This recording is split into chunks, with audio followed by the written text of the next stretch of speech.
Hare Krishna. So today we decided to follow this order because I'm speaking selected verses from Bhagavad Gita and Srimad Bhagavatam without any particular personality as the focus, and they are speaking on Krsnarcana is speaking on Prahlad Maharaj, and Gokulananda Prabhu is speaking on Ambariksha Maharaj, and Yamuna Jivana Prabhu will be speaking about Vibhishana's surrender. So, and Yamuna Jivana Prabhu will answer all the questions in the end. Hare Krishna.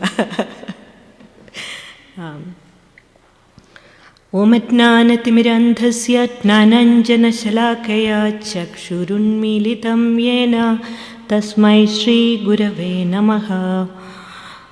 श्रीचैतन्यमनोभीष्टं स्थापितं येन भूतले स्वयं रूपकदा मह्यं ददाति स्वपदान्तिकम्।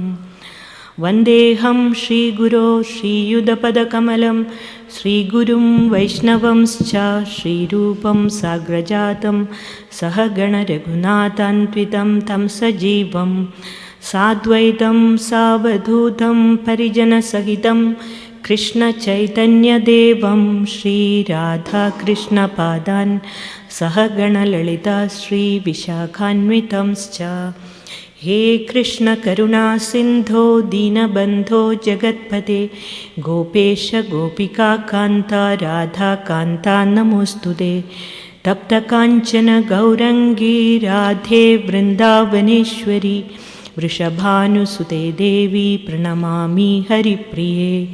वञ्चात्कल्पतरोभयश्च कृपासिन्धुभ्य एव च पतितानां पावनेभ्यो वैष्णवेभ्यो नमो नमः। जय श्री कृष्ण चैतन्य प्रभु नित्यानंद श्री अद्वैत गदाधर श्रीवासादि गौरभक्तवृंद। हरे कृष्ण कृष्ण कृष्ण हरे हरे, हरे Ram Ram Ram Hare Hare. So today I selected some verses, basically instructions of Krishna, taken from Bhagavad Gita as well as Srimad Bhagavatam, and also from some exalted personalities. For the past 2 days, actually starting with His Grace Dravida Prabhu's classes, we heard so many wonderful verses recited and explained in very intricate ways. I was listening very carefully at home. I was not here yesterday, but amazing presentations from both Dravida Prabhu and Guru Maharaj. And you have heard almost everything, and there is hardly anything left to be heard. And yet what I have selected are some fundamental verses from Bhagavad Gita and some from Srimad Bhagavatam. So I'll just go through these things, but it is conveying the same message from in various contexts. In Bhagavad Gita, 7th chapter, Krishna speaks, those who are completely surrendered can easily cross beyond the influence of material energy. The verse is Daivi Hyesha Gunamayi Mama Maya Duratyaya Mamevaye Prapadyande Mayam Etam Tarandide. The word used is Prapadyande. Same chapter, Krishna speaks, who surrenders to him. This is the Bahunam Janmanam Ante verse. Bahunam Janmanam Ante Jnanavan Mam Prapadyade Vasudeva Sarvamiti Samahatma Sudurlabha. Again, in the same chapter, Krishna speaks, those whose sinful reactions are completely eradicated, they surrenders in Krishna's service with determination. Yesham tvantagadam papam jananam punya karmanam te dvanda moha nirmukta bhajante mam dridha vrata. Again, in the same chapter, Krishna speaks, intelligent persons endeavoring for liberation from old age and death take refuge in me. Jara marana mokshaya mam asritya yatantiye. One who take ashraya or shelter of Krishna, one who wants to get liberation from old age and death. Similarly, there are so many verses in Bhagavad Gita where Krishna speaks about Ananya Bhakti, exclusive devotion to him. So we don't have time to list all of that.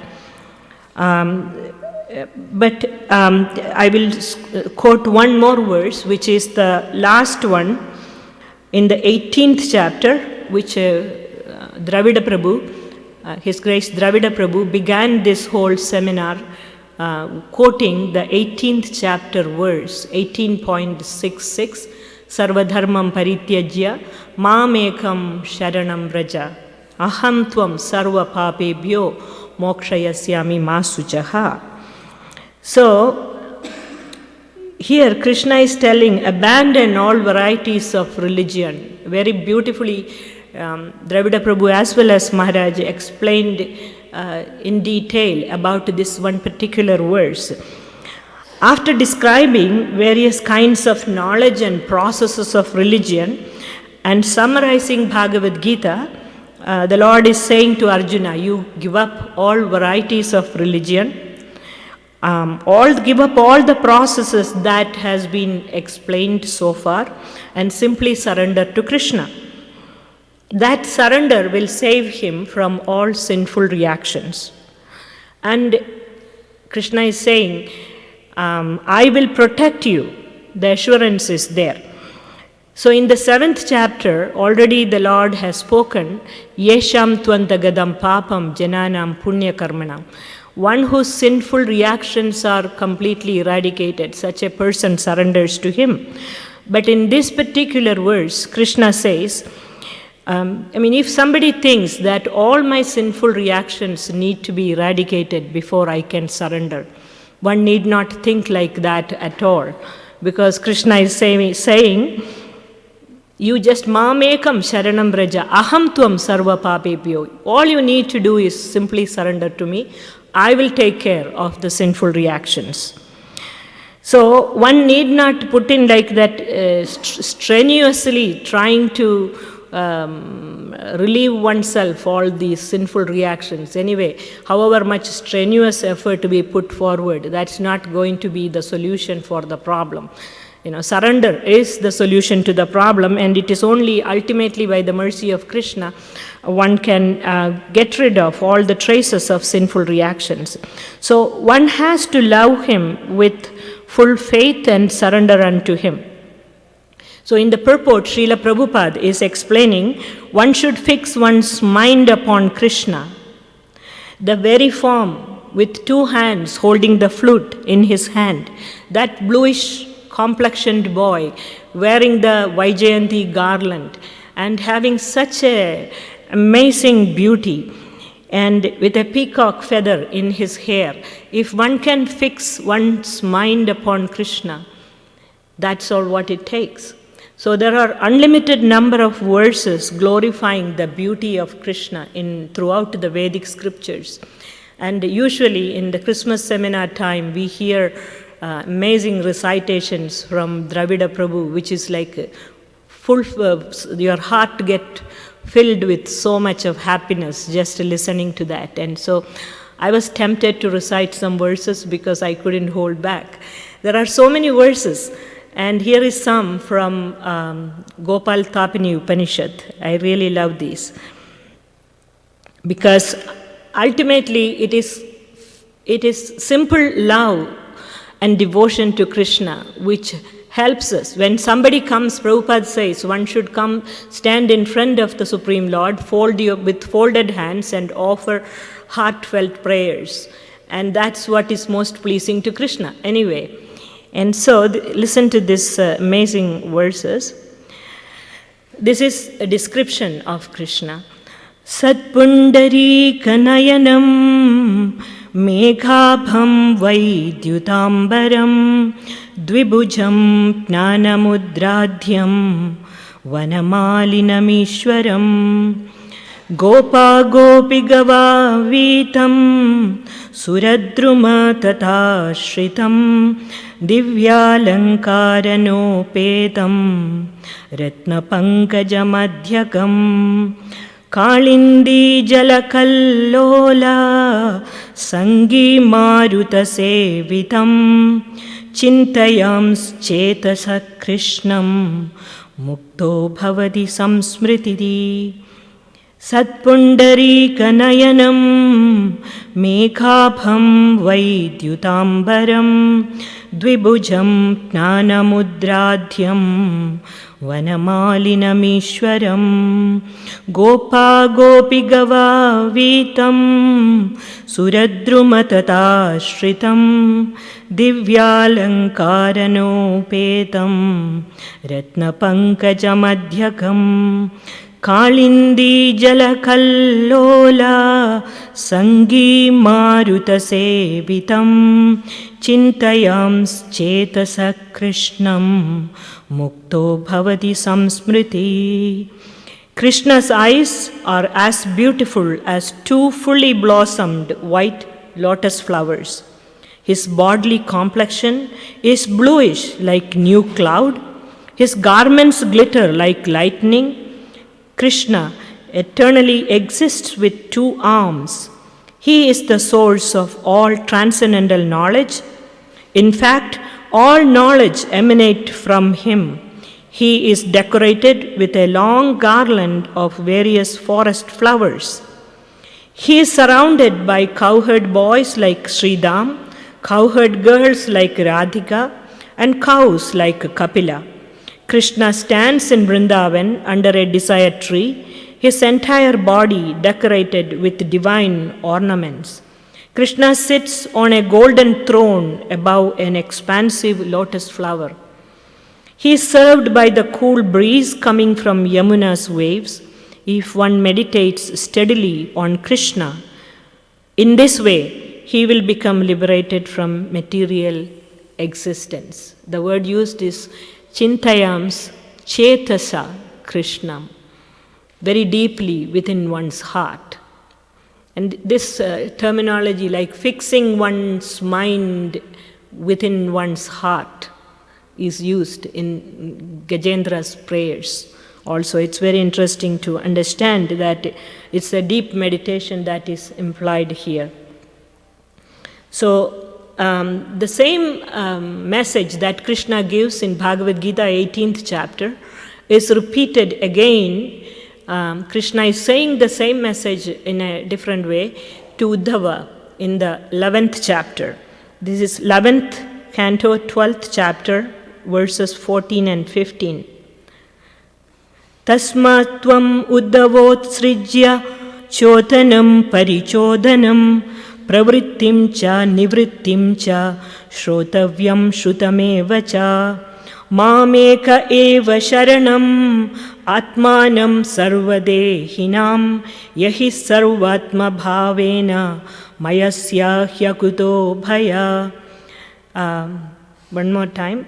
Tasmatvam uddhavotrisya chodhanam parichodanam pravrittim cha nivrittim cha shrotavyam shrutameva cha mamekam eva sharanam atmanam sarvadehinam yahi sarvatma bhavena mayasya hyakuto bhaya. Mameka eva sharanam.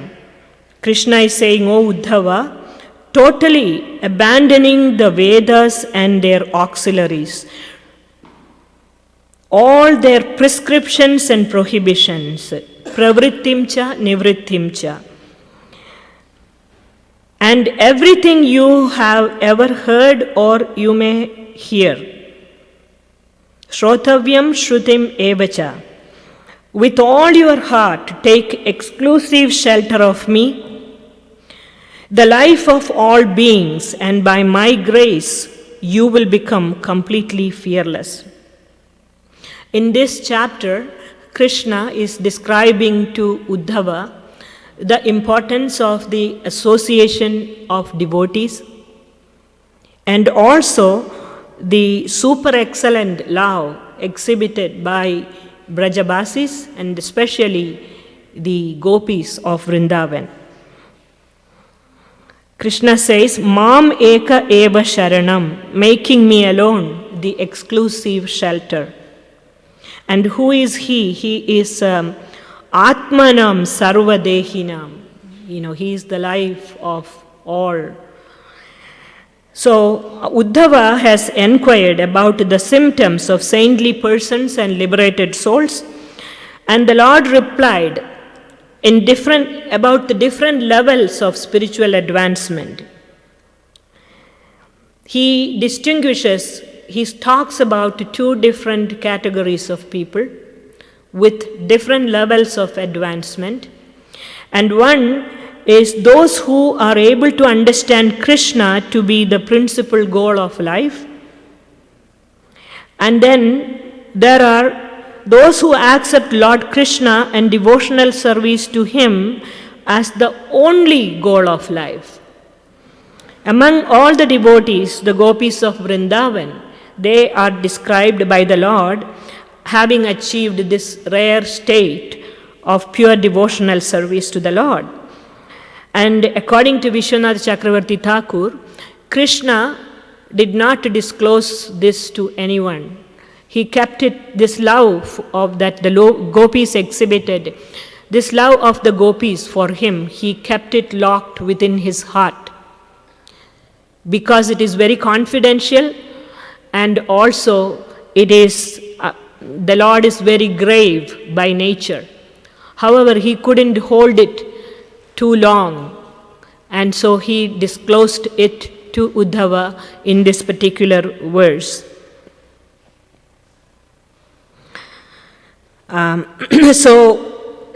He reveals this special message to Uddhava, and he advised Uddhava, for the sake of obtaining this absolute truth, Uddhava should give up consideration of religion and irreligion.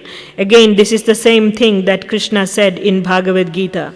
Here again, Krishna is saying, Chodhanam pradichodhanam pravrittim cha nivrittim cha shrotavyam shrutam evacha. There is no need to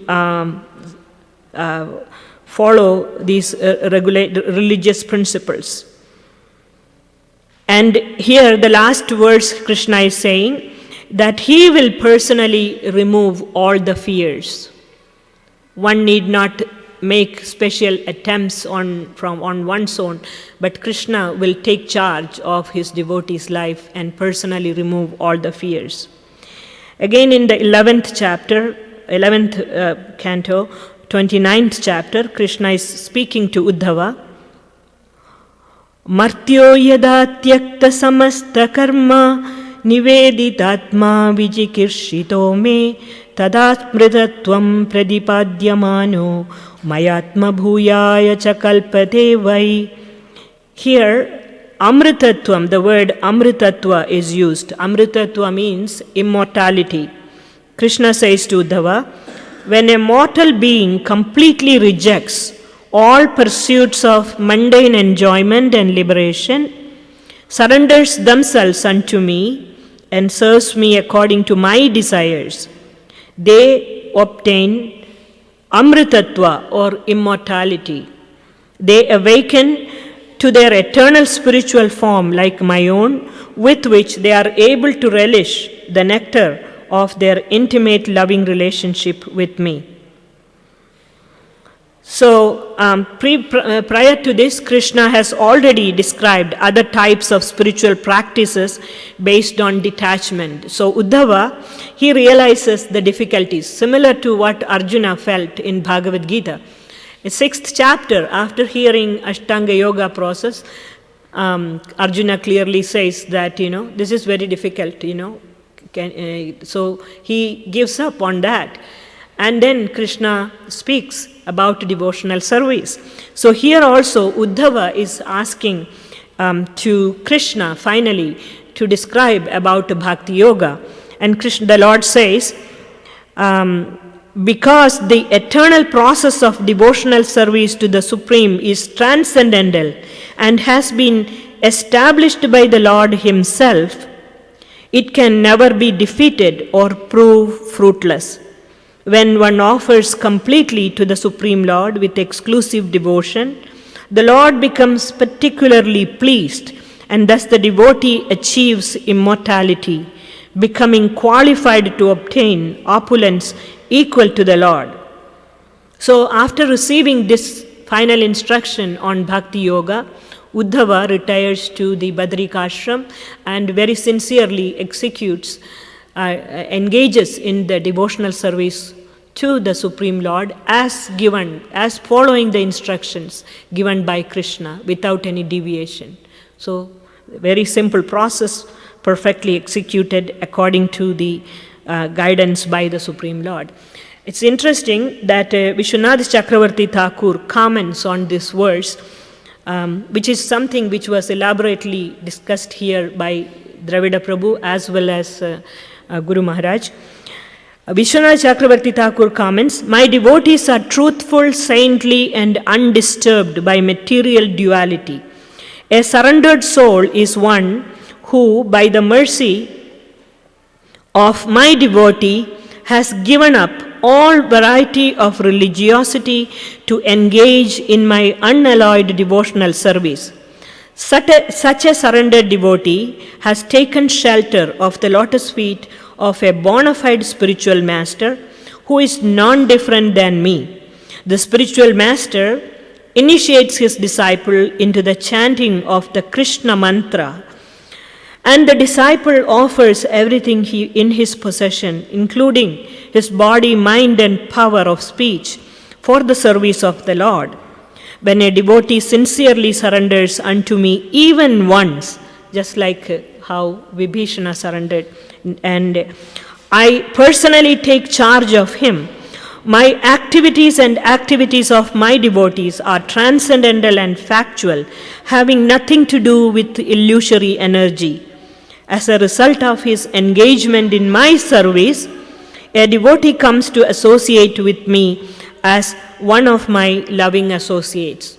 So here again, the importance of association with the devotees, which was elaborately explained already in many previous lectures, the importance of accepting the guidance from a spiritual master, following the instructions of the spiritual master with heart and soul, completely surrendering, and engaging in the Lord's devotional service is particularly explained.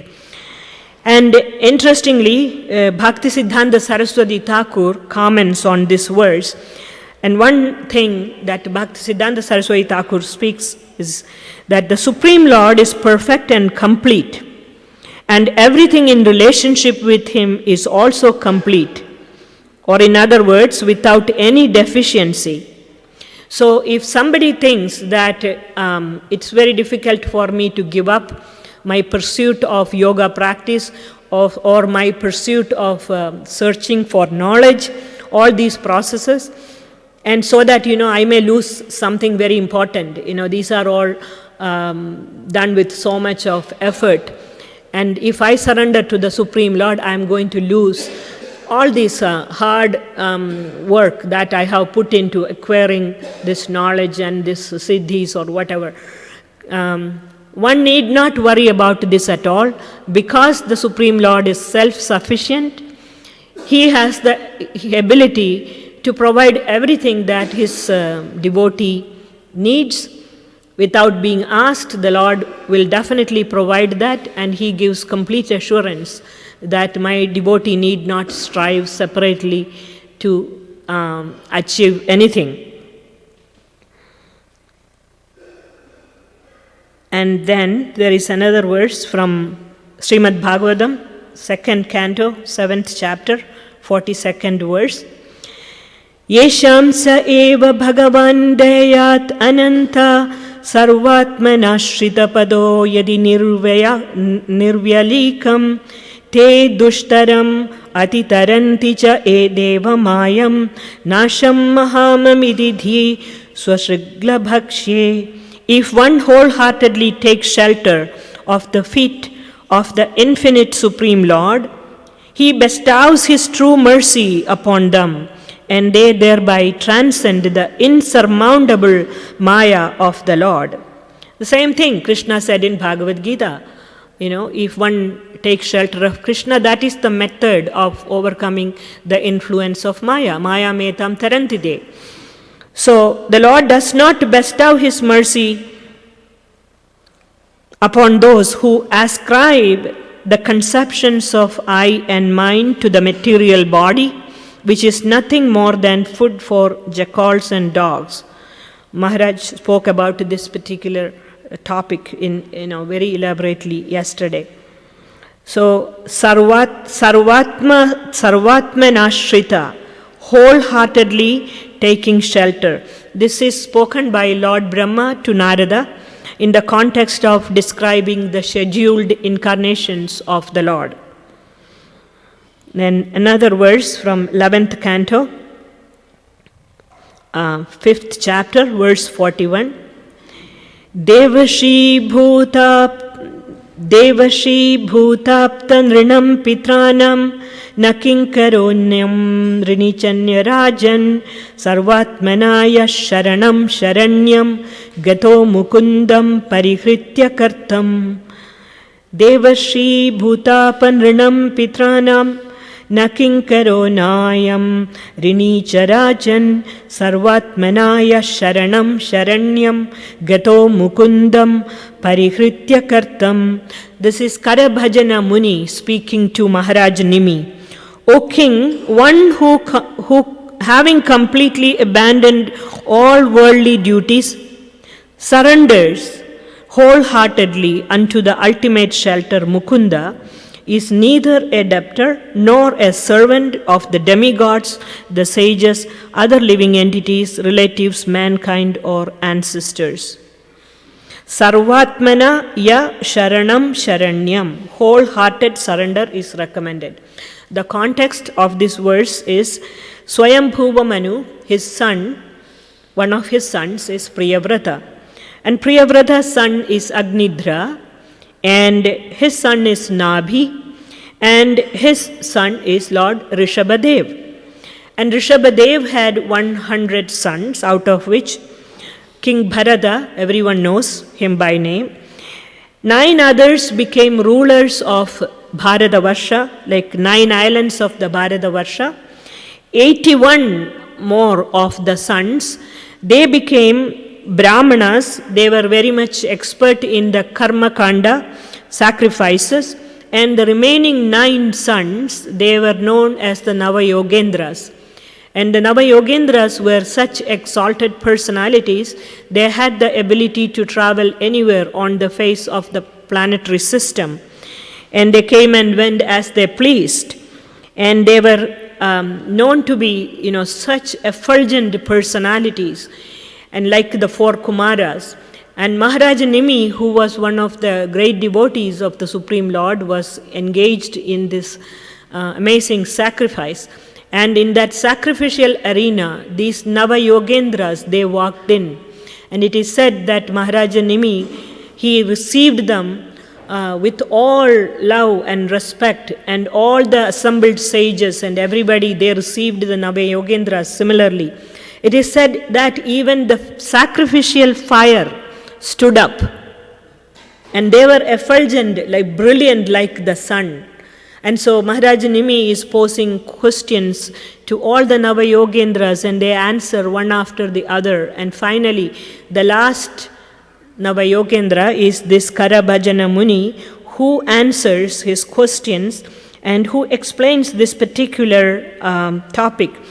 Actually, Karabhajana Muni is describing various incarnations of the Lord in different yugas, and then he is glorifying the Sankirtana movement and the yatna prescribed for the age in which we are living, the Kali Yuga.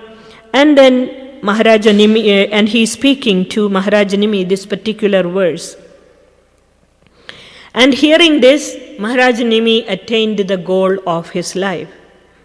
So the question is surrender just one of the options, or is it the ultimate requirement? Is surrender indispensable? When does surrender happen? So all the quotes that in Bhagavad Gita as well as in Srimad Bhagavatam indicate that Krishna definitely wants us to surrender. And he is also giving his full assurance for those who are surrendered. Definitely he will shower his grace. There is no question about that. His reciprocation is guaranteed. So we heard, so when does the surrender happen? So we heard in detail the 6 limbs of surrender. One thing is for sure, if we follow those instructions very carefully, it's obvious that one will definitely acquire Bhaktyonmukhi Sukriti. We have heard about Bhaktyonmukhi Sukriti, Bhogonmukhi Sukriti, and Mokshonmukhi Sukriti. The 6 limbs of surrender, if we follow it very carefully, definitely we will acquire Bhaktyonmukhi Sukriti. And Bhaktyonmukhi Sukriti appears to be definitely one of those very special things that helps one to take to this process of surrender. An example is that of Gajendra, the king of elephants who got caught by the crocodile. And when Gajendra was caught by the crocodile, he offers amazing prayers to the Supreme Lord. And the first one of those prayers is so very amazing. It says, Evam vyavasthito buddhya samadhaya manohridi jajapa paramam japyam pragjanmanyanusikshitam. Shukadeva Goswami said, thereafter the king of elephants Gajendra fixed his mind in his heart with perfect intelligence and chanted a mantra which he had learned in his previous birth as Indradyumna, and which he remembered by the grace of Krishna. There is a lot to be said about this verse. First of all, Gajendra fixed his mind in his heart, and he, with perfect intelligence, he chanted. And he learned this prayer in his previous life, and he was able to remember the prayer by the grace of the Supreme Personality of Godhead. All of this is very important. So, the Gajendra, he was King Indradyumna in his previous lifetime, and he left his kingdom. He was engaged in deep meditation in Malayachala hills in his hut. When Agastya Muni, accompanied by his many disciples, reached his ashram, and the king could not, he unknowingly, actually he did not see the sage walking in there, and he did not offer respects.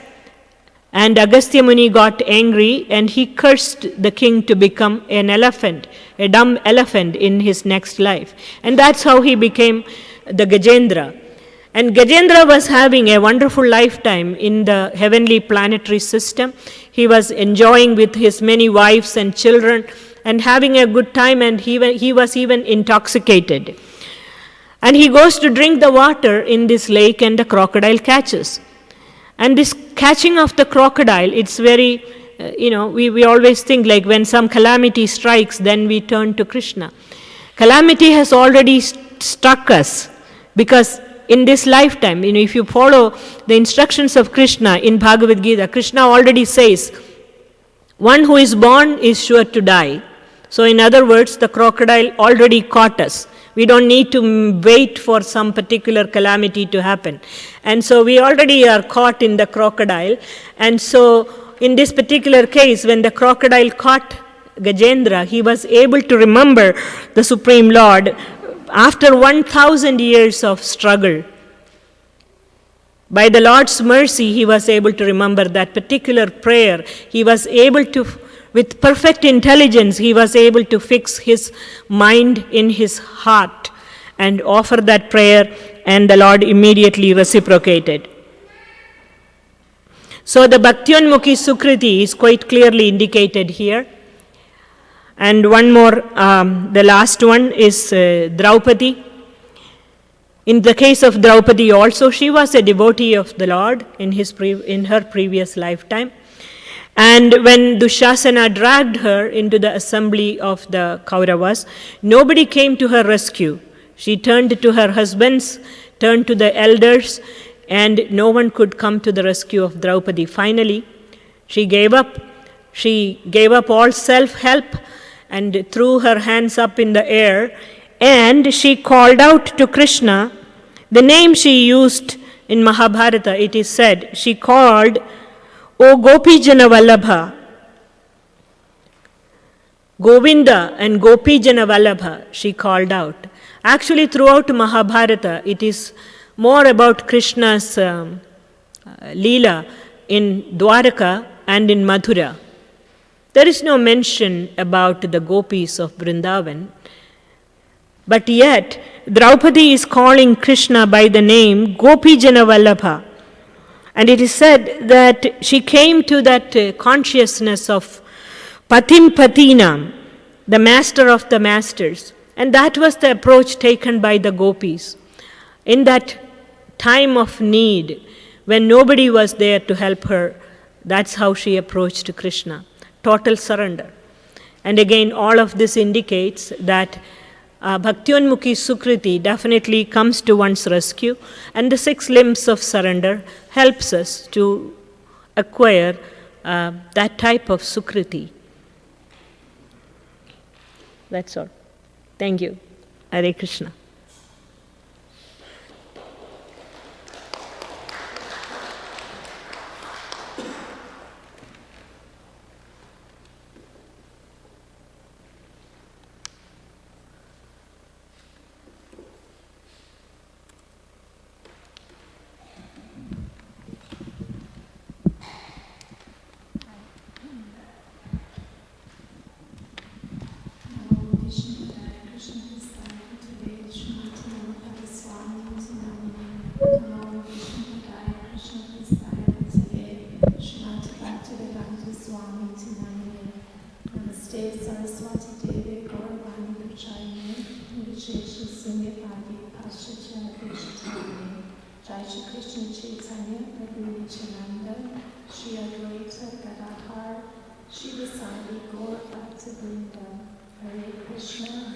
Krishna, Krishna, Krishna, Hare Rama, Rama Rama, Hare Hare.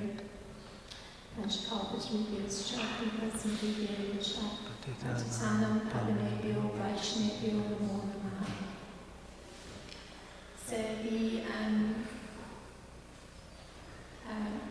of us seated here on the panel have the topic of messages from the scriptures that teach us about surrender. So Premananda had kindly gone through a plethora of messages from the scriptures. She tends to have a very expansive personality. So in my case, I got it narrowed down to a particular statement that I'm going to focus on. And this is a statement made by a great exemplar of surrender, that's Prahlad Maharaj.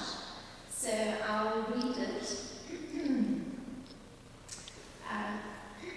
Aham tvam svad bhaktas, tvam Swami anapashyaha, nanyate bhavayo or arto, raja sevakayo rivaha.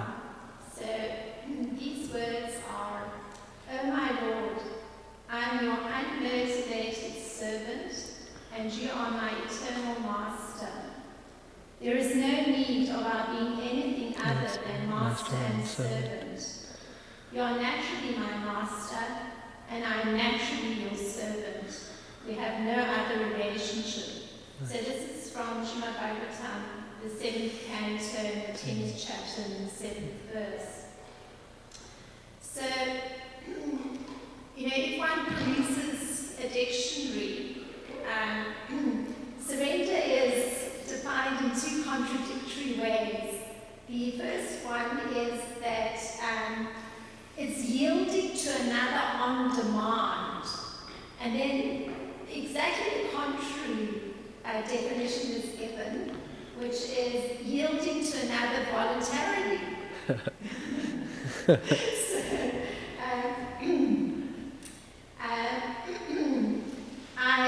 I thought this particular statement of Prahlad Maharaj clearly would call for the general dictionary to have to put an emphasis on yielding to another voluntarily. So perhaps they're not so familiar with devotional life, but the emphasis would have to be there as far as surrender goes, that it's voluntarily done. So now, these words that Prahlad Maharaj is uttering to Lord Nrsimhadev, they're the culmination of his desire to be liberated. So we know that he's already spotless in his devotional service. Even this statement tells us he's fully surrendered, yet he's playing the role in an instructional kind of way. So I'll go through the role as he's presenting it. So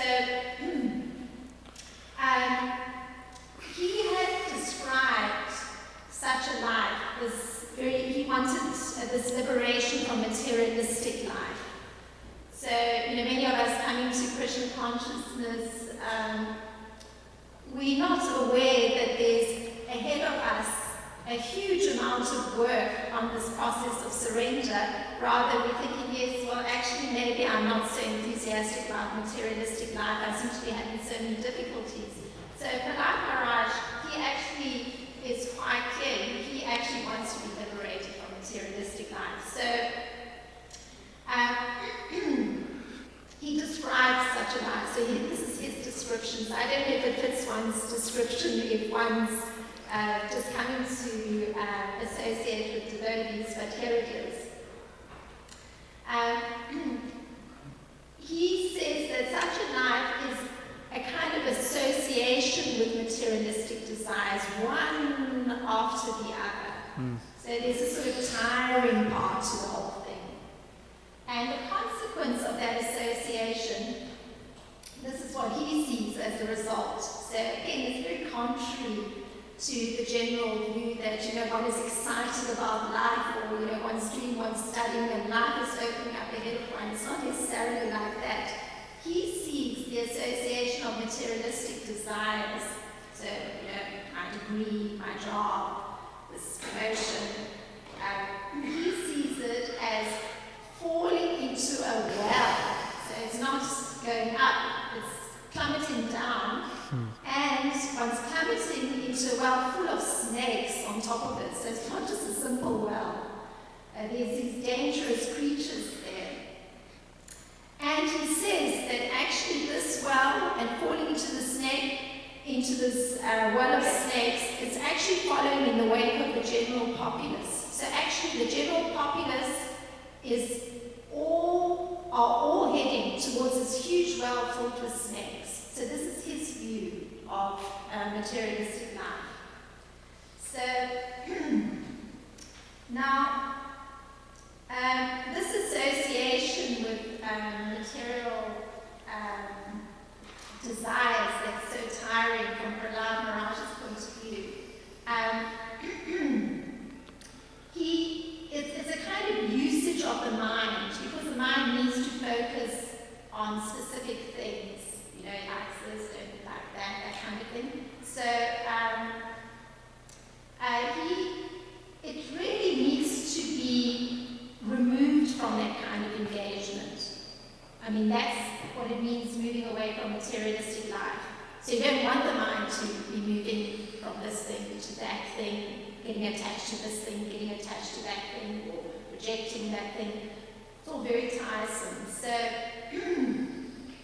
and Lord Krishna, he refers to this state of being as that of having an unbridled mind. So you have to rein it in. So you get this in the 6th chapter, 37th verse of Bhagavad Gita. Because if you don't, you can't actually talk about leaving materialistic life behind.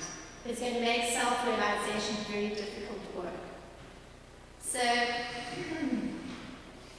and in fact, on this point of self-realization, that the mind needs to be controlled by having it be engaged constantly in the transcendental loving service of the Lord. So, Prahlad Maharaj, he calls this position of having the senses being attracted elsewhere. He runs through a whole list of what he calls, how he sees the mind getting fixed on different things in material life. So, there's the contemplation of some, I don't know, depending on one's particular taste, maybe it's, 3 big samosas, or, I don't know, if it's children, it would definitely be a huge plate of pasta. Or it can mean, being attracted to the opposite sex. So the whole contemplation is on some member of the opposite sex. So these kind of things, he actually calls embarrassing.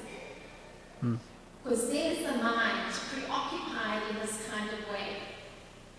Anyway, he calls it very embarrassing. So this is what he wants to get away from. So here we're looking at this great personality and how he's looking at the process of surrendering. So it begins in this kind of way. Then he acknowledges something very interesting. Like, arguing the counterpart to materialistic life has taken up the process of self-realization. So Prahlad Maharaj, he actually gives acknowledgement. So remember, he's a little boy. He gives acknowledgement to how he made that step and how he's able to look back on materialistic life and see how it actually really is. He gives acknowledgement for his ability to be able to do that by saying that actually it was Narada Muni who instructed him in how to achieve this transcendental position.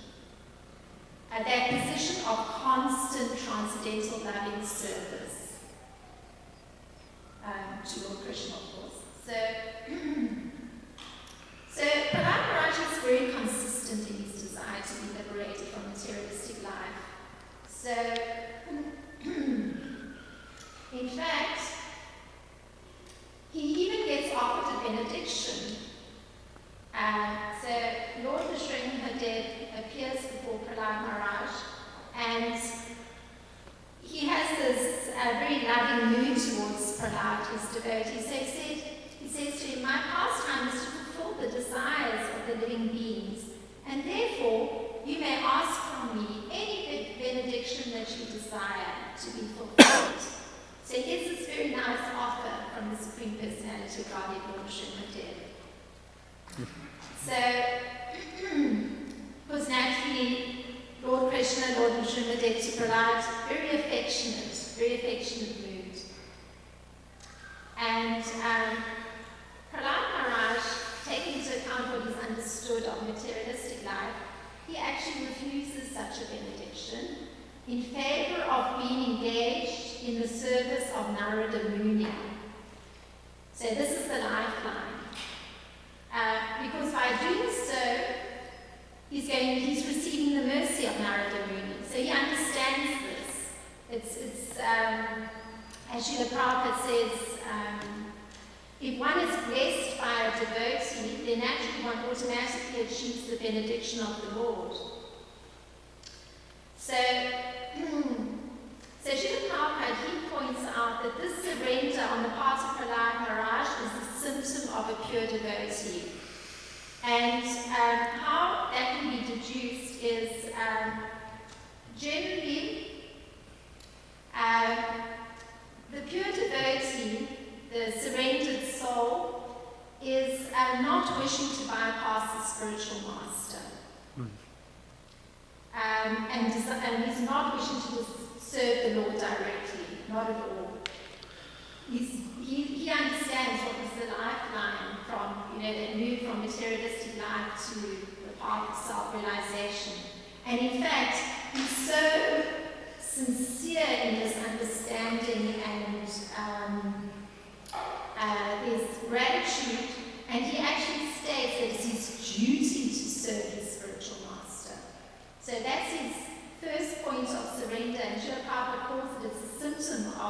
devotee, having this surrender towards the spiritual master, the personality that allowed one to move away from materialistic life to the path of self-realization. And there's a nice description of who are these great personalities that actually take on that role of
So,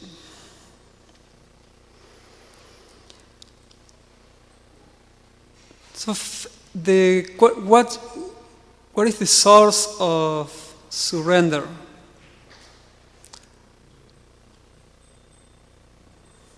What is the source of surrender?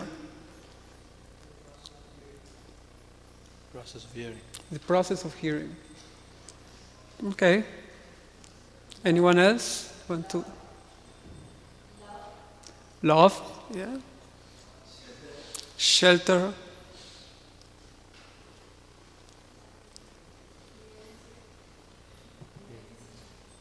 Humility. Humility. Great.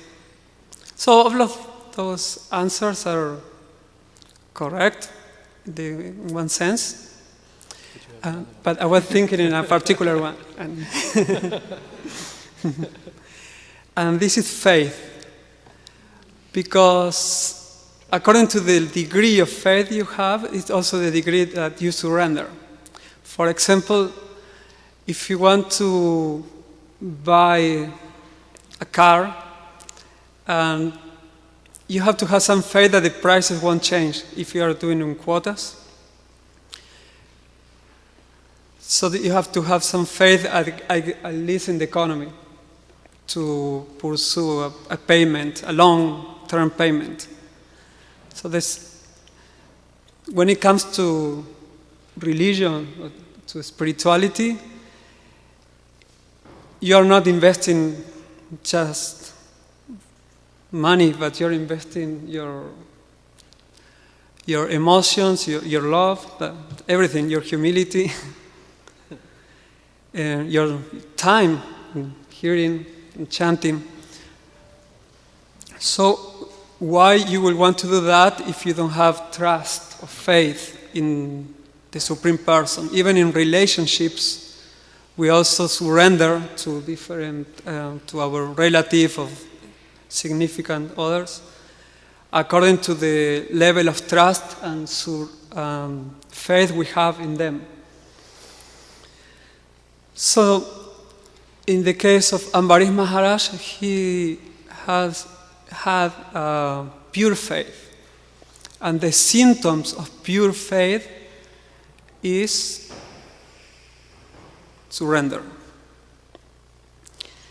So Lord Chaitanya, he defined faith in Gaudiya Vaishnavism as, so it's a very interesting, but important definition, in which faith is described as, Shraddha, faith, is described as Shraddha Sabdi Vishwasa Kahe Shudrida Nishchaya. Firm faith is when we Krishna Bhakti, when we have our faith is put in the Krishna Bhakti Kaile Sarva Karma Kritahaya, that all the sub-products or everything that we want in life will be achieved simply by serving Krishna. So, like most of you may know the analogy of or watering the roots. If you water the roots, then all the leaves and branches are in water. So you have to, this faith in that if you water the roots of a tree, the whole tree will be nourished, is based on knowledge. And faith is also based in knowledge. So if you don't have, for example, and if you're not a gardener, and you may think that, and if you're a child, you may see someone watering the root, and you will think that this person is crazy. Like, why don't you water the leaves? Well, I thought like that when I was a child. But finally you understand the system, roots, everything, the scientific process of watering, and then it makes sense that you're throwing the water on the land, on the earth, instead of in the leaves. So in the same way, if you have a family, you have so many responsibilities, but you are praying a great percentage of your time, someone may think that you are crazy. You have so many responsibilities, but you are engaging your time in going to the temple, and then you are doing prayers and reading Srimad Bhagavatam. What are you doing? Like, take care of your responsibilities. And that's, imagine King Ambarish.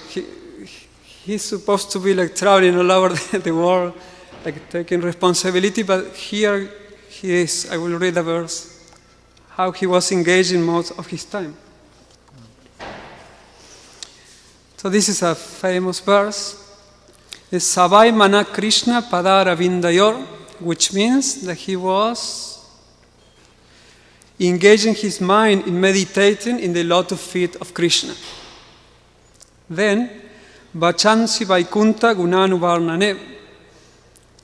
His speech was not all the time in politic things.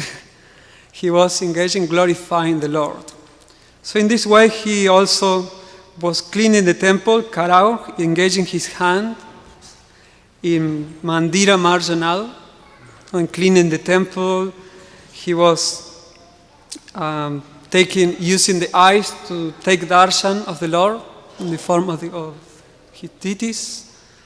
So in this way, he was absorbed in serving the Lord with all his senses. That is a definition also of bhakti. That bhakti means that Krishikena Krishikesha Sivanam Bhakti Ruchate, that you engage all your senses in the master of the senses. In that way, King Ambarish was an ideal devotee, and at the same time, how he was taking care of the kingdom. He had family, children. I was telling Yamuna Jivana Prabhu yesterday, that in the Srimad Bhagavatam there is not much description of how these devotees were taking care of the family, because I was observing him, and he was taking prasadam, but at the same time he was like conscious of many things. I was just only conscious of trying to talk with him, but he was conscious of so many things. Like his children were like walking, going there and there, and he was like directing them. At the same time, he was having a conversation with me, and at the same time, he was enjoying the prasadam. So I said, wow, what such a capacity. I collapse. I don't have that capacity. And at the same time, of course, he's Krishna conscious. And so, of course, Ambarish Maharaj, he also was taking prasadam every day. Probably he has his children there. But his mind was absorbed in Krishna. And so this is a great example. It's not what he achieved is really great. Therefore, he's in these pages. He's in the Srimad Bhagavatam because what he did is out of this world. And not only that he was Krishna conscious, but when, in spite of doing everything well, he got in trouble. Like one may think, if I am such a nice devotee as Ambarish Maharaj, I won't be suffering like I'm doing. I won't be having these problems.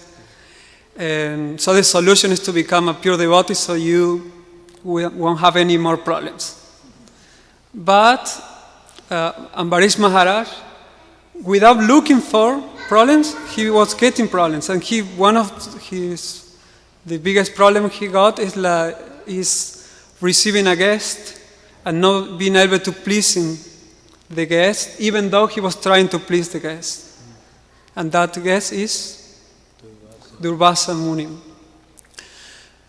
So what the Srimad Bhagavatam teaches is that problems are all the time. And we can see every story of devotees. So yes, like sometimes the other day, one devotee, it's a new devotee, he told me, he said, my girlfriend is very afraid because since we start chanting Hare Krishna, she's having many problems.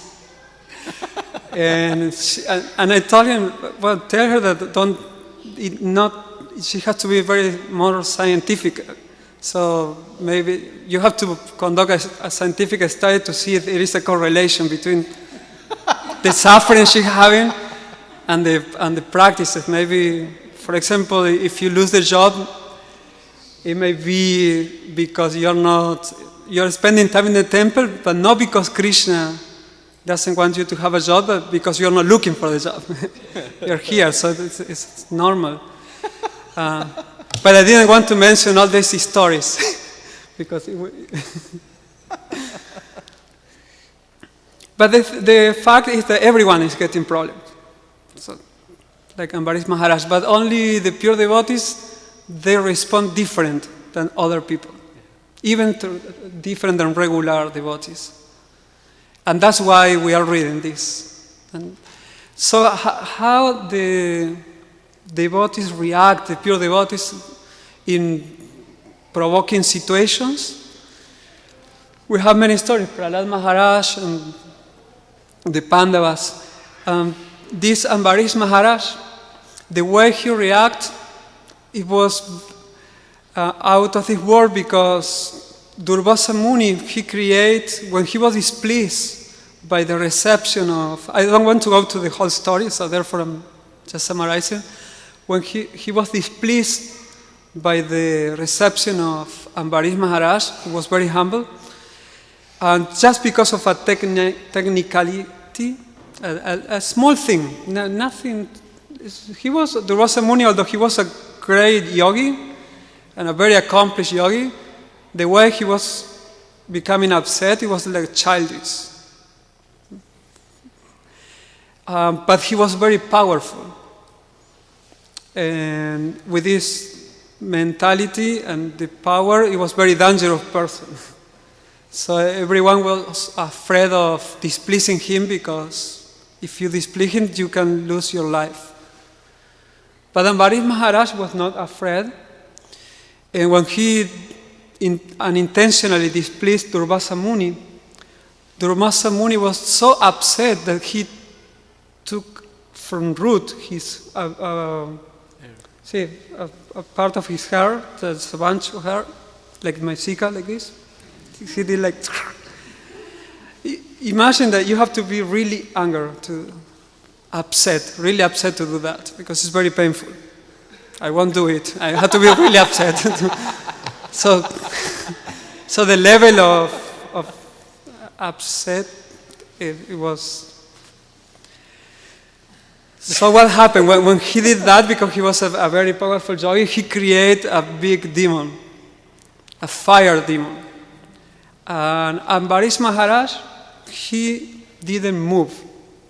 He just stayed there and he was praying to the Lord, and very peaceful.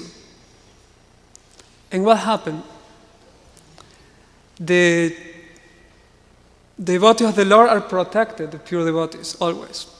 And the Sudarshan Chakra, the weapon of the Lord, came out from Ambarish Maharaj and burned the fire. Interesting, no? You can burn the fire to ashes. This is only in Srimad Bhagavatam you find these things.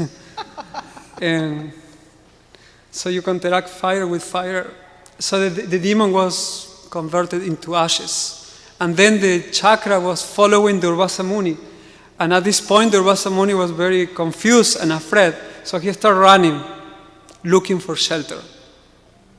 And he looked for all kind of shelter, even the shelter that were more safe, according to him. Like he went to Lord Brahma, he went to Lord Shiva, but no shelter.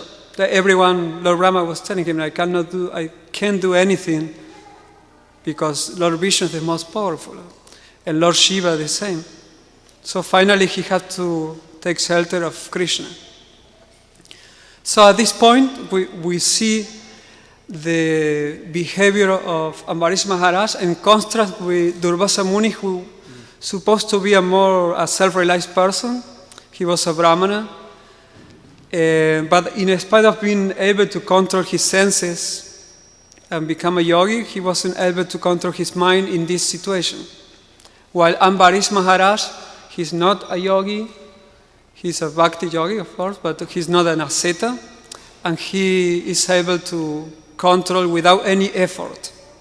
He's just doing what he's doing every day, just engaging his mind in Krishna. So what happened later is that Durvasa Muni, he had a darshan with the Lord, and Krishna also said, I cannot give you shelter. And Durvasa Muni said, why? Krishna, he explained, because these devotees, these pure devotees, they have given up everything for me. So they don't have nothing except myself. So I'm obliged to them. And I actually giving my heart to them. So I'm a prisoner of them. I am also dependent. So even Lord Krishna, he becomes dependent person. Although he is Swarat, supreme independent, he becomes dependent of his devotees. While Durvasa Muni was trying by himself to find a secure place. And this is the difference in mentality of pure devotee with everyone else. That according to Bhagavad Gita, we understand that ahankara, or false ego, because of false ego, we are trying to always be the controller of situations. Therefore, we will become upset when things not happen according to our own plan. And basically, if you are understanding that Krishna is the supreme controller, and then you become upset and despondent by the situation, in some degree we are blaming the Lord because we are thinking that we have a better plan, and that's a constant story. So now, most of you I know that you read the story. So I just want to go to a few verses in which show what was behind this behavior of Ambarish Maharaj that allowed him to keep cool, peaceful in the middle of difficulty. Till the point that when Durvasa Muni was advised to take shelter of Ambarish Maharaj in order to get relief from the chakra, from the weapon, and save his life, Ambarish Maharaj had been waiting for 1 year because Durvasa Muni took 1 year to go for the universe looking for shelter. So by the time he came back, Ambarish Maharaj still was praying there. He was fasting for 1 year. He was fasting before, according to the story, for 3 days. And now at this point he had been fasting for 1 year and 3 days and drinking only water. And when Durvasa Muni came, he didn't say, see, what happened if you disturb a devotee of the Lord? He wasn't in that mood.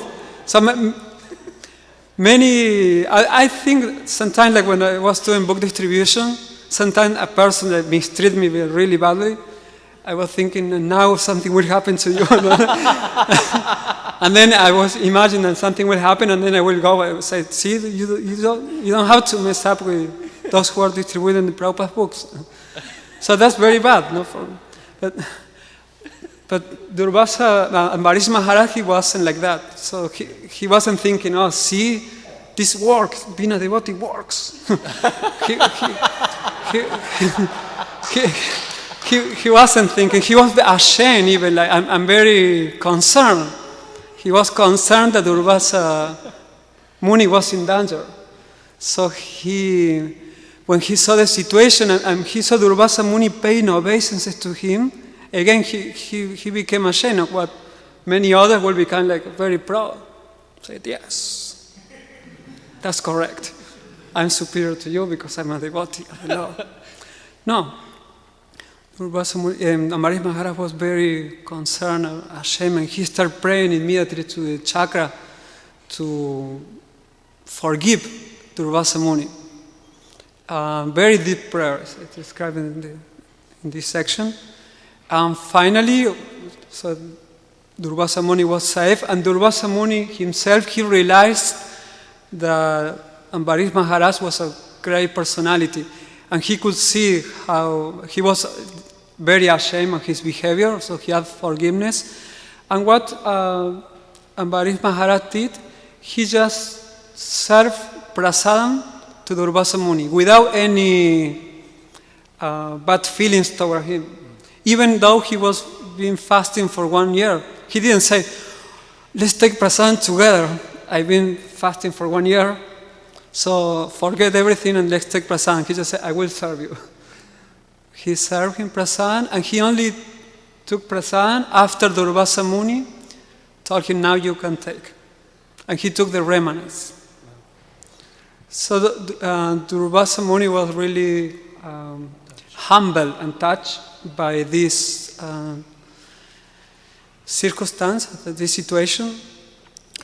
And this is the best preaching that one can do. Don't speak. Because at this point, Ambarish Maharaj didn't say a word. And he transformed the heart of Durvasa Muni. And sometimes we spend like 3 hours preaching to someone, and after that, no change. But because the behavior is the most powerful weapon in bhakti. And this is in Srimad Bhagavatam, Ambarish Maharaj doesn't speak. It's only Shukadeva Goswami talking about the glories of Ambarish Maharaj. So now I wanted to reflect on a few things. I thought it was important.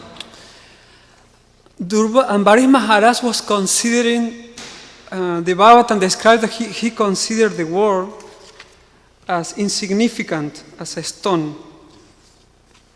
This is text 17.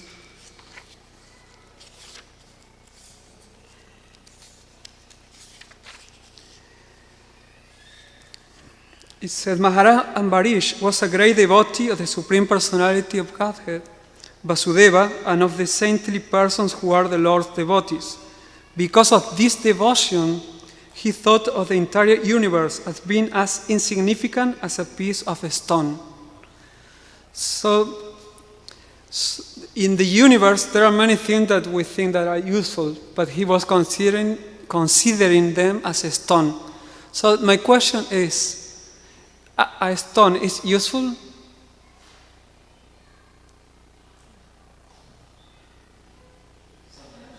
Sometimes, if you're upset. Okay, yes, a stone is significant, especially for building, in the times of Ambarish Maharaj, for building temples, even deities. Even deities can be made out of a stone. For weapons, we say. There are many useful ways that we can utilize a stone.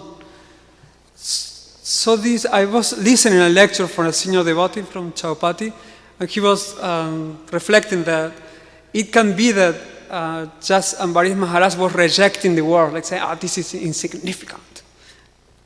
No, he was aware, Ambarish Maharaj was aware of the value of things. But he knew also the temporary nature of things.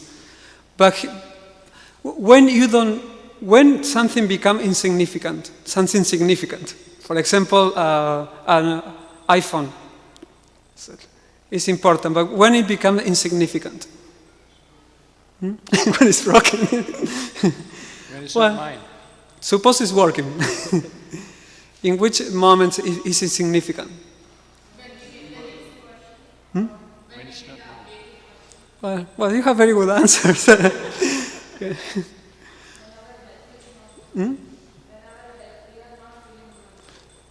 After you call the doctor. After you call the doctor, yes. Yes, well, when our health maybe.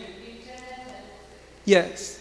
Yeah, there may be some reasons by which when you don't need it, no? In that case, you need a doctor, you don't need a phone. So.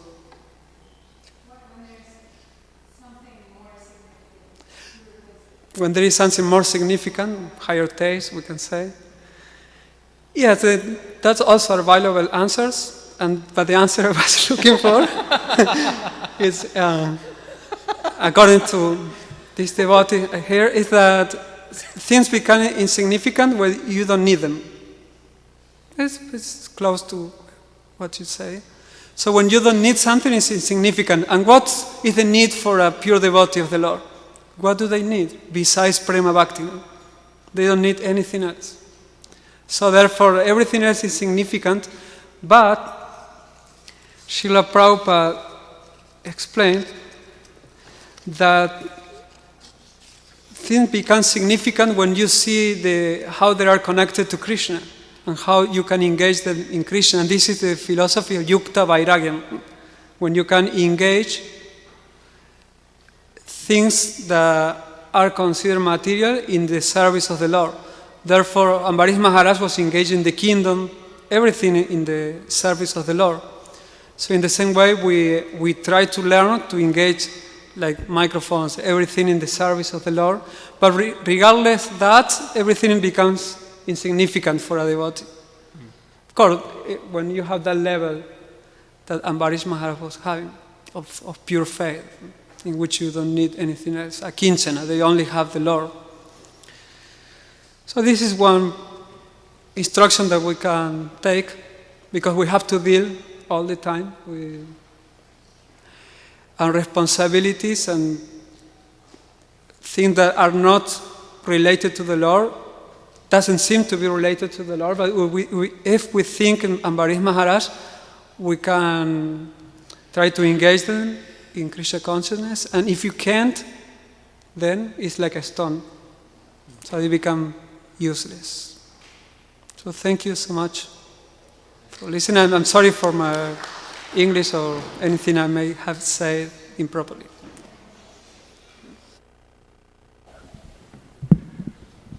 There's a good reason he doesn't have all the responsibilities I have, because he can deeply think about Shastra, isn't it? Hare Krishna. Before I begin, because I'm not so much used to being on this side, I have more experience on the other side. And it's been an hour and a half, a little more than an hour and a half. So I'd like to give all of you the opportunity. Yeah, she knows the drill. You can get up, walk around, jump up and down, do whatever you like to do. In the meantime, I'm going to get the board. And also for those who don't want to stay for the next half hour, this is a great time to escape. You won't even notice that you're leaving. Hare Krishna.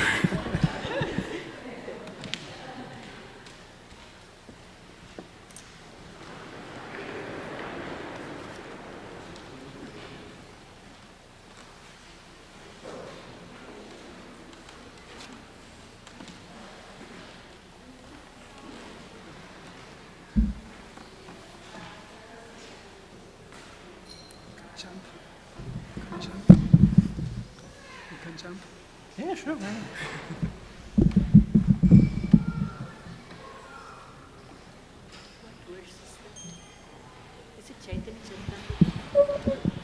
Shishi Kishore Kishori, Kornitai, Shishi Jagannath Baldev Subhadramani ki jai.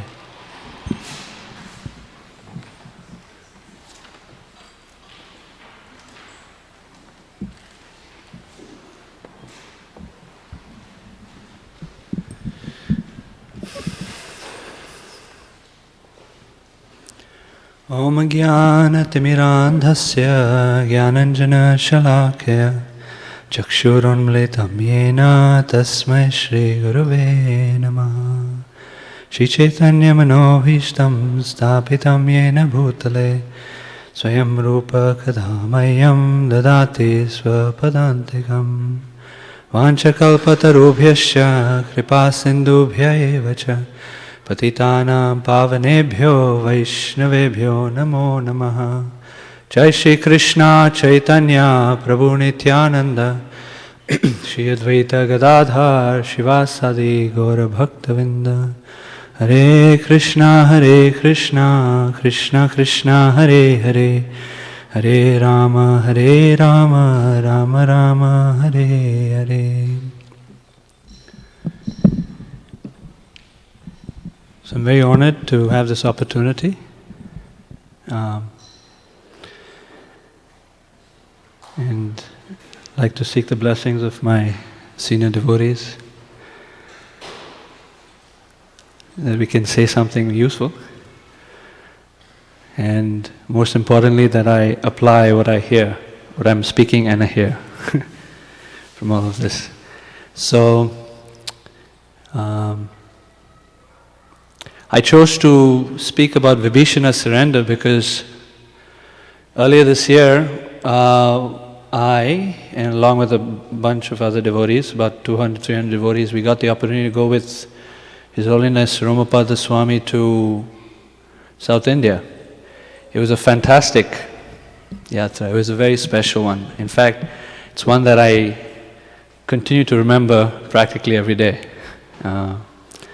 The ambience of the temples and the messages and the excitement of going from one place to the next, the humongous service of the devotees to make the yatra happen. It was really wonderful. So one of the places we visited was a place that Maharaj had referred to yesterday morning, actually. For those who were here for the Srimad Bhagavatam class yesterday morning, he spoke of this place called Sharanagati Kshetra. Do you remember that? The place of surrender, Sharanagati Kshetra. And this was on day 3 of our South India Yatra. So I'm going to kind of pick up from where Maharaj had talked about yesterday. And this place, it was called Sharanagati Kshetra because three different acts of surrender took place onto Lord Ram. So Maharaj also referred to this verse where Lord Ram is declaring his wish and his vow actually to give protection and courage to all those who surrender unto him. So we'll go through the verse, and it's actually it's a Ramayan verse, but it's quoted by Chaitanya Mahaprabhu in his teachings to Sanatana Goswami. Okay. Om Namo Bhagavate Vasudevaya. Om Namo Bhagavate Vasudevaya. Om Namo Bhagavate Vasudevaya. Sakrideva prapannoyas tavasmiti chayachate abhayam sarvada tasmai dadamyetadvritam mama. Do it again. Sakradeva prapannoyas tavasmiti chayachate abhayam sarvada tasmai dadamyetadvritam mama. For the sake of time, we want to have others chant as well. So, Sakrid.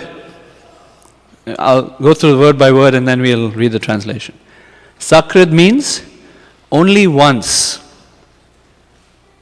Eva, certainly, with the Lord is speaking with conviction. Certainly.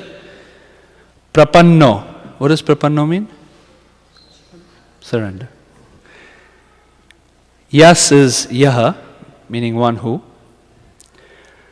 So this tavasmiti, actually this tavasmiti is a combination of 3 words, and it's a prayer, and you could say one word.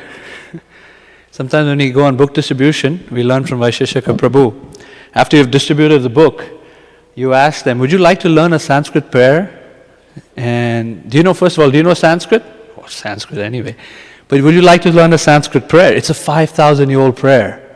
Oh, sure. And so then we show them the mantra. We say Hare Krishna and we teach them the prayer. So like that, this is a one-word prayer. And this one-word prayer can give us access to the depths of devotion that we're seeking. Tava asmi iti. Tava means, anyone know? Yeah. Yours. Asmi? I am. I am. Yeah. And iti. Thus. Yours, I am, thus. Tavasmiti. Meaning from now on, thus, I am yours. Cha yachate. Cha means also. Yachate means to pray. So cha means also, and yachate, Lord Ram is saying, one who prays for courage, because it combines with the next word, yachate abhayam, praying for courage. So then that's from the devotee side. So they surrender, and how do they surrender? With this mood that I am yours, tavasmiti. Then the next line is abhayam. This is easy. Abhayam means fearless. Sarvada, always. So in the Bhagavatam, there are many verses with sarvatra sarvada, right? In all places, in all time, in all circumstances, perform devotional service.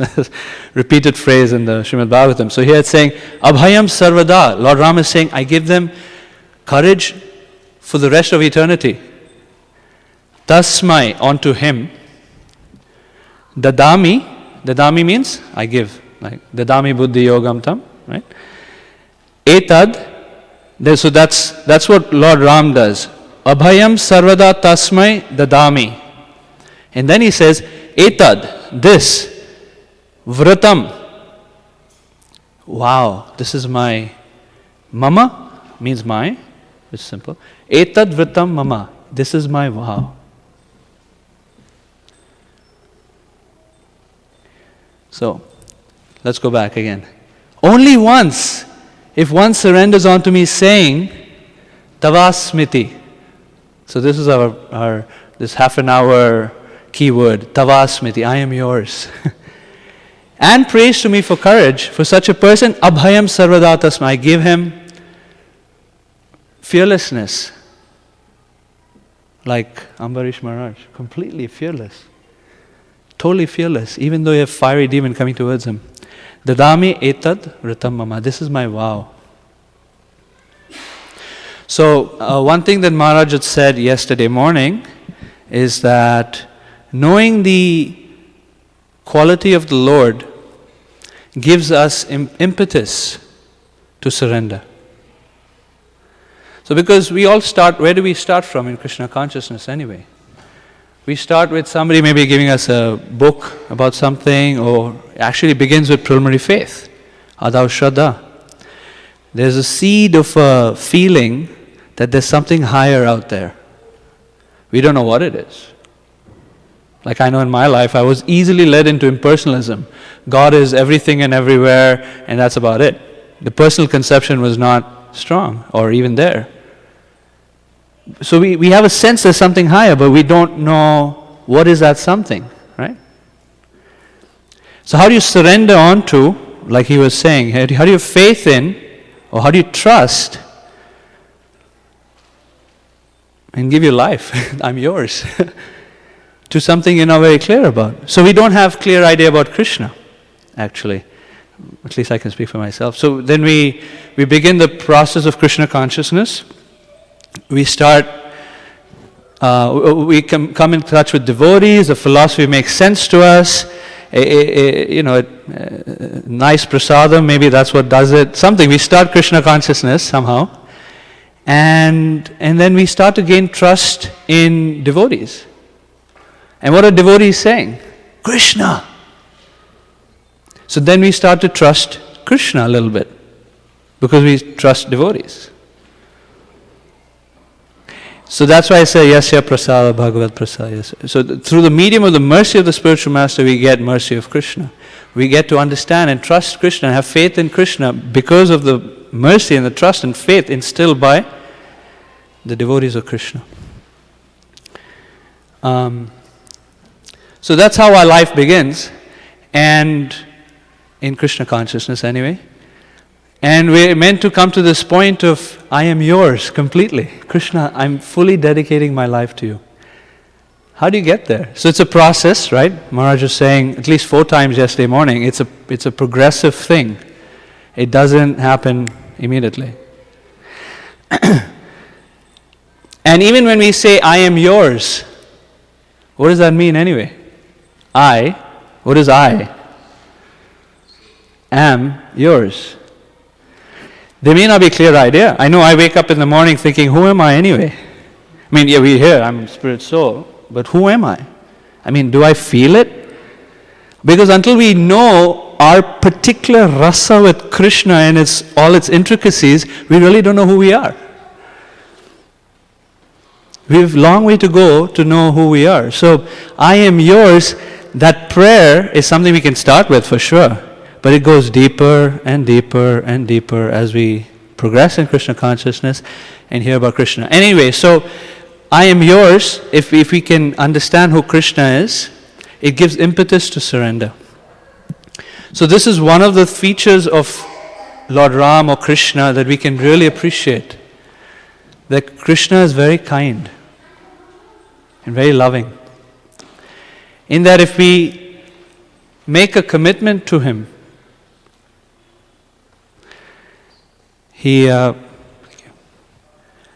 reciprocates in this way, giving us fearlessness, because we all want it. Anyway, we'll speak more about that.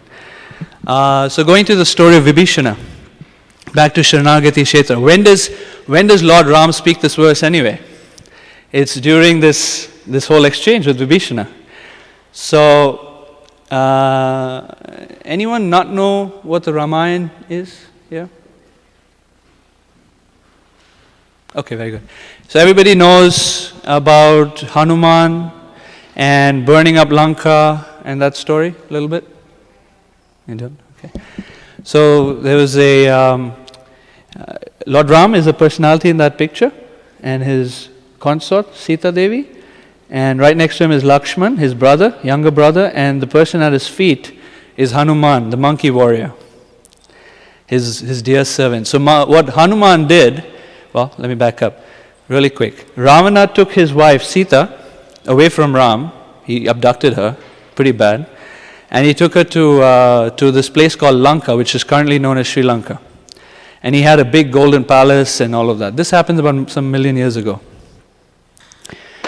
And Hanuman was asked by Ram, go to Lanka and find Sita. Or actually he asked her, just go find Sita. He found her in Lanka finally. And before he left Lanka, he burnt up the entire place. To the extent that most of the demons, including the head honcho, Ravana, was completely, confused and bewildered what to do. He didn't know what to do about this whole situation. So, after that happened, he sat down with some of his ministers and he said, I need to have a little council meeting with all you guys. To discuss this. What are we going to do? I really need your support right now. Please explain to me, how can we deal with this situation? Just one monkey has come. And there are apparently millions of monkeys Lord Ram has. Just one monkey. And look what he's done. He's destroyed the entire Lanka. So then,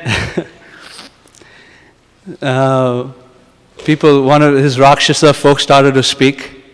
First Prahasta spoke and said, Ravan, you're so great. You've destroyed so many demons.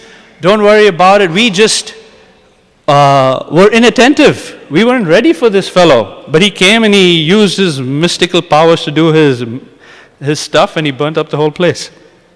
We were just not ready. We were caught off guard. Don't worry about it. You're so great. You can do so much. So, and then the next person said, yes, Ravan, see, even your son, Indrajit, was able to conquer Indra. He's the most powerful personality in the universe. Why do you worry? And so, one by one, people gave him counsel like that. So it's wise advice. Don't take counsel from people who are called enablers. That will just satisfy your sense gratification. Look for persons who are deeply wise and detached. And so then Vibhishana spoke. Vibhishan is actually Ravana's brother. Ravana was a horrendous, terrible king. Vibhishana, on the other hand, he was very gentle and devoted personality. Both of them were Rakshasas. They were born in families that were not... Actually, they were born in a Brahmana family, but they had become Rakshasas. And... but yet, in the same family, so to speak, but they can have such different natures. So disciples of the same guru or children of the same parents can be vastly distinct. It really is an individual choice. You see? And then Vibhishana said, he gave like a good list of reasons. Ravan, you shouldn't do this because you should not keep Sita, just return her back to Ram because, just one monkey. He didn't even use his mysticism to jump. He just jumped with his physical strength all the way from India to Lanka. The Mahendra hill he jumped off of. It's amazing. Just one monkey and there are millions of them. And Ram has not done anything to be violent against you. So he gave him a list of good reasons and he said, you should not, first of all, you should try to, instead of getting into war and trying to conquer them, just, try to pacify it by gifts and political maneuvers and things like that. So he gave him all kinds of reasons why he should not, try to combat Ram. And then he described Ram as the greatest warrior. Ravan heard a little bit. He said, let me think about it. He broke through. Vibhishan broke through Ravan a little bit.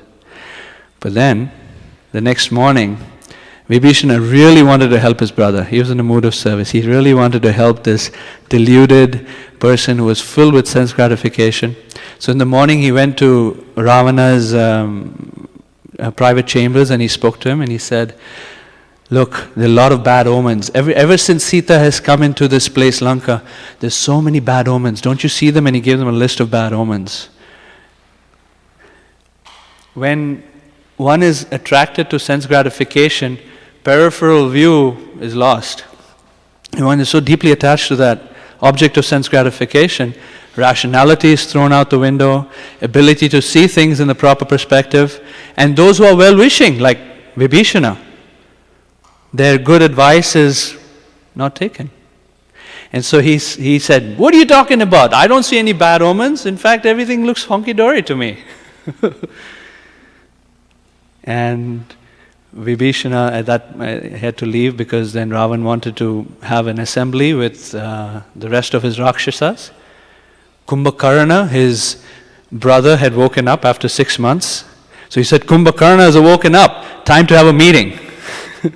How are we going to defeat Ram? So then again, everybody started to give their advice, how to defeat Ram and all the monkey soldiers. They had different plans and so forth. Again, Vibhishana, for the third time, Vibhishana gave his advice. And Ravan just wouldn't take it. In fact, Vibhishana said something really heavy, because this was the third time. He said, I want all of us, don't give him bad advice. Our king has lost it. He's so absorbed in this sense gratification, in this girl, in this lady, that it's going to cause our destruction to the entire Rakshasa race. Our families, our wealth, everything is going to go. Please restrain him. Ravana said, you rascal, you're my brother, and you are going against me. Get out of here before I kill you. So then Vibhishana, with some last words of trying to console Ravan to some degree and request him, pleading him, please listen to me.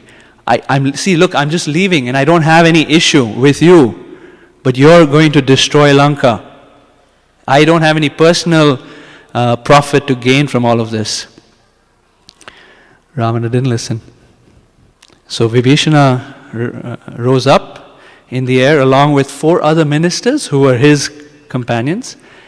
And from there, he flew in 48 minutes, 747, all the way to Rameshwaram. Actually, he had mystic powers.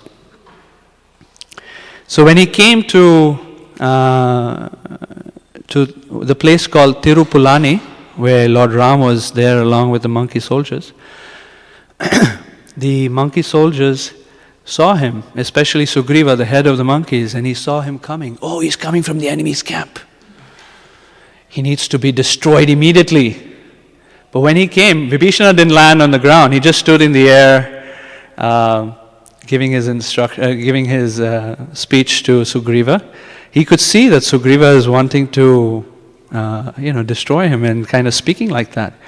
But he took a very etiquette-based, strategy-based decision. He said, let me approach Sugriva, because Sugriva is a devotee of Ram. We approach the Lord through his devotees, and he did that etiquette, even though the devotee was a little antagonistic towards him. And strategy, why? Because if he went directly to Ram, Ram would say, sure, I accept you.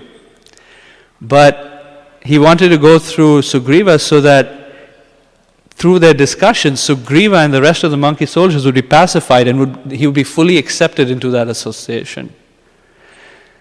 So Vibhishana did that. He gave him the whole story. I'm Ravan's brother, but he's totally lost it, and I want to surrender onto Ram. I want to take refuge in Ram. So Sugriva then said, okay, hold on. He went to go speak to Ram. He said, Ram, we need to destroy him. In fact, burn him alive.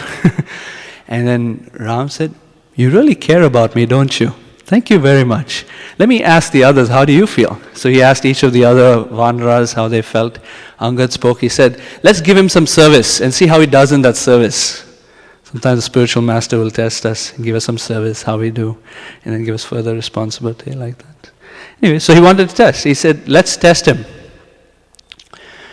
And then others, Jambavan said, he's got a material motive. He wants the kingdom. That's why he's coming to he knows you're going to win, Ram. So he's coming to your side, little traitor, so that he can get the kingdom once you win the kingdom from Ravana. Like that. So other people, everyone had their own opinions about it. And then finally Hanuman was consulted. And Hanuman said, my dear Lord Ram, I don't really buy all these other arguments. Because we can't practically test him anyway. People can conceal their feelings. We won't be able to know. And if you give him some important service to do, just to test him, then we're already trusting him by that. And, he's left everything. And even if he wanted the kingdom, let him take the kingdom. What's the issue? But at least he's most important, he's wanting to surrender to Ram. And Ram's heart is he wants to receive. He, wants to reciprocate with anyone's surrender. So like that, Hanuman made his case. And then Sugriva still had his angst. And Ram completely pacified Sugriva. He spoke to him at length and he said, Sugriva, what are you worried about anyway? No one can harm me. I don't even have to go to Lanka to kill Ravan. With my single desire, I don't even have to lift a pinky and Ravana is finished. Nobody can harm me. But hear from me how I really feel. So this is the Lord, this is the point. How the Lord feels. Even if Vibhishana is disguised at Ravana, asking for my shelter, I will give it to him. Even if it's Ravana comes without bringing Sita, asking for my shelter, I will give it to him. So please don't doubt this nature of mine. Just like you, Sugriva. So he goes back to Sugriva when Sugriva was a little obsessed with sense gratification during the summer months while they're waiting for the rainy season to end. Sugriva kind of went astray, and then Ram said, even when you went astray, I still gave you my shelter, gave you my love and affection. And Sugriva's heart became pacified. And then Sugriva was able to fully accept Vibhishana, even though initially he had that envy and upset feelings or anger towards Vibhishana. So it's described that when we have such feelings towards another person, maybe some feelings of I don't like them, for whatever reason. Maybe it's a very miniature, I don't like them, or serious, I envy them, I hate them, I want to destroy. If those feelings are there, by recognizing and by hearing from Krishna how he feels about everyone and how he treats everyone impartially and lovingly, it soothes the heart of the devotee. It's an important point. Not easy, but that's how and then Sugriva was asked, go and invite Vibhishana, and he invited Vibhishana, and Vibhishana came fully surrendered, and Sugriva's heart was joyful to receive him to be part of the group. So the acharyas described that those four accompanied, those four sort of associates of Vibhishana, they represent four qualities of surrender. Or four qualities of the one who surrender, two qualities of the one who surrender, and two qualities of the person unto whom we surrender. Then first one is akinchanatvam. So we've been hearing akinchana.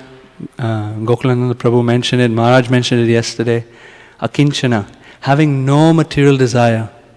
Or Prahlad Maharaj having no material desire.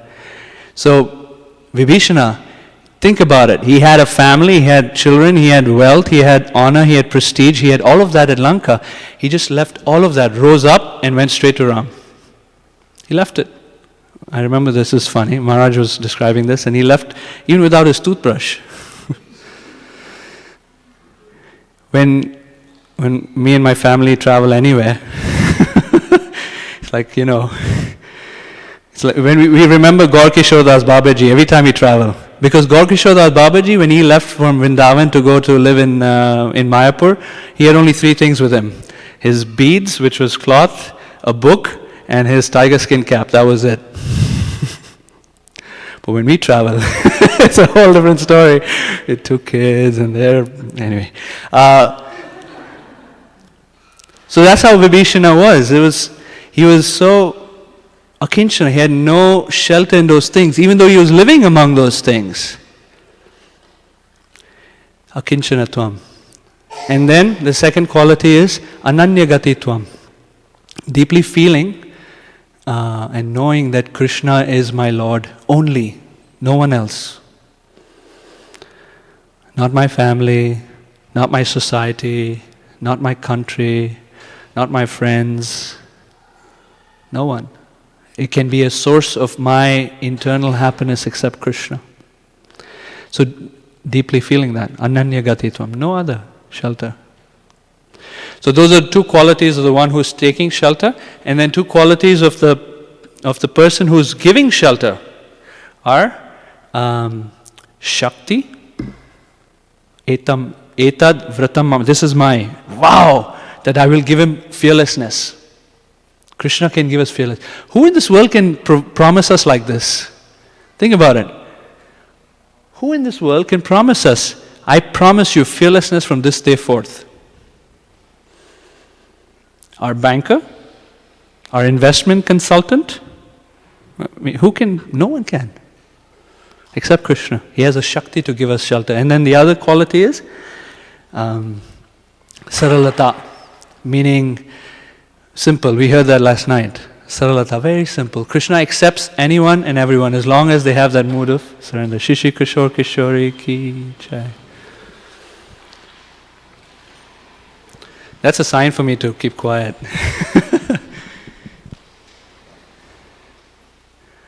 To end the class because it's 1:00. I'll take a couple of more minutes. So what is it that prevents us from surrendering? Any ideas?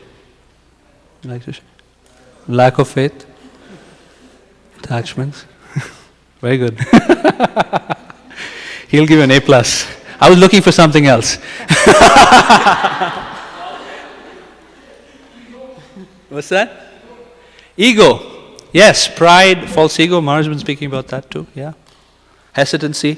In fact, so this story continues and someone exhibits a little bit of lack of surrender. Who is that? Varuna. Because what happens is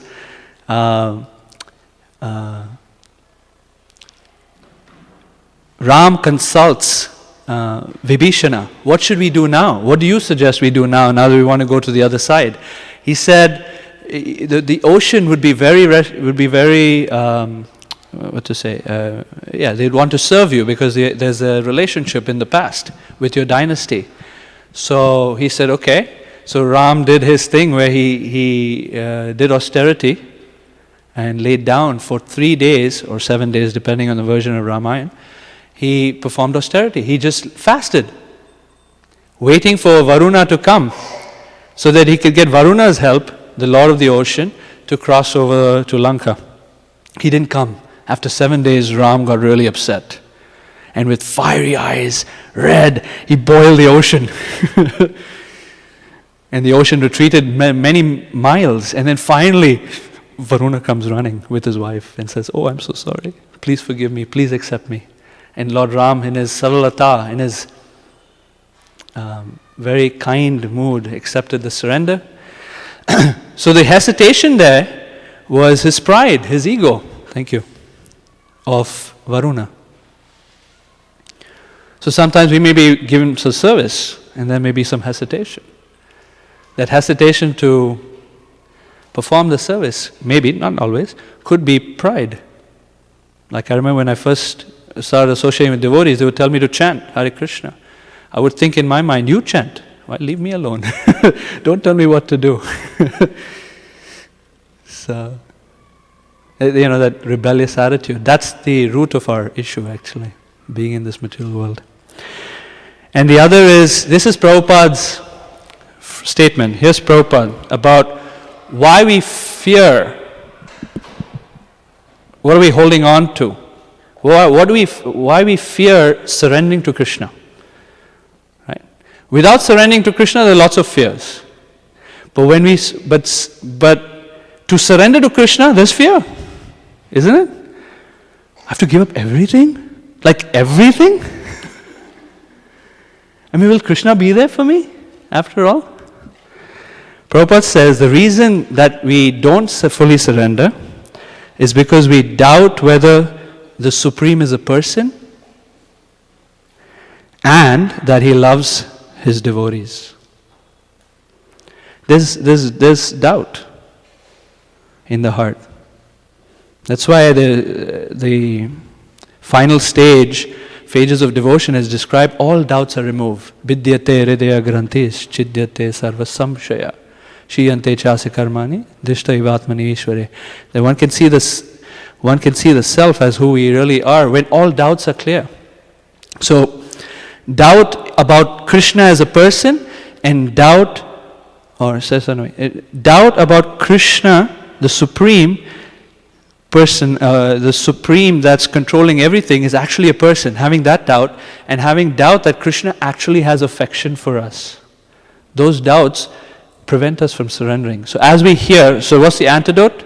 Hearing Shastra with faith, or hearing with attention and seeing with experience about life, about nothing can really give us shelter except Krishna. And the third is to take risks for Krishna. Do things that will attract Krishna's mercy. So 3 things, how to help ourselves.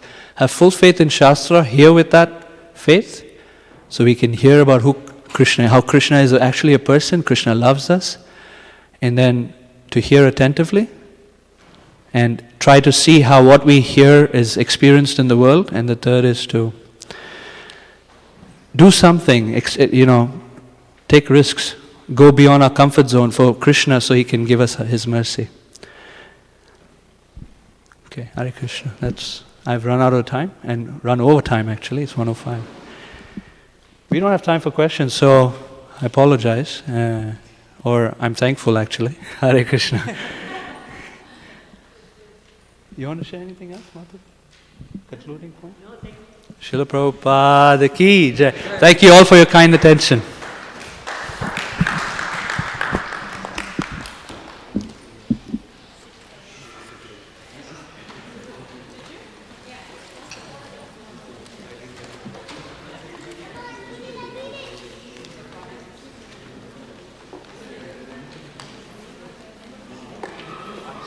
apologize. I didn't realize that you're in Bukhara.